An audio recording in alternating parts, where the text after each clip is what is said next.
সাধারণ শিক্ষার্থীরা জাতীয়তাবাদী ছাত্র দলের সমর্থিত যে প্যানেল থাকবে সেই প্যানেলের প্রতি আস্থা রাখবে এবং তাদের সুচিন্তিত মতামত ছাত্র দলের প্যানেলের প্রতি সমর্থন জানাবে বলে আমরা মনে করি। যারা হলে রয়েছেন এবং ছাত্র যারা সাবেক হয়ে গেছেন তাদের ব্যাপারে আপনারা কি চিন্তা করছেন, তারা কোনো কিছু করতে পারে কিনা?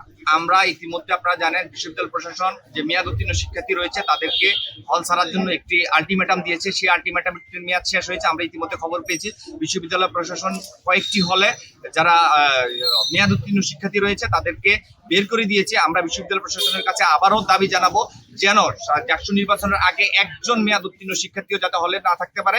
কেননা আমরা মনে করি মেয়াদ উত্তীর্ণ শিক্ষার্থীরা যদি হলে থাকে, যেহেতু ভোট কেন্দ্রগুলো হলে, ওই ক্ষেত্রে নির্বাচন ম্যানিপুলেট এবং কারসাজি হওয়ার একটি সম্ভাবনা রয়েছে বলে আমরা মনে করি। আমরা দেখছি যে ঢাকা বিশ্ববিদ্যালয়ে জুলিয়াস সিজার নামে এবং ছাত্রলীগ তিনি মনোনয়ন নিয়েছেন। আপনাদের এরকম বিশ্ববিদ্যালয়ে এরকম কোনো ঘটনা ঘটেছে কিনা এখন পর্যন্ত? না, এখন পর্যন্ত আমাদের নলেজে এটি আসে নাই। এখনো পর্যন্ত ছাত্রলীগের কেউ মনোনয়ন নিয়েছে বলে আমাদের কাছে খবর আসে নাই।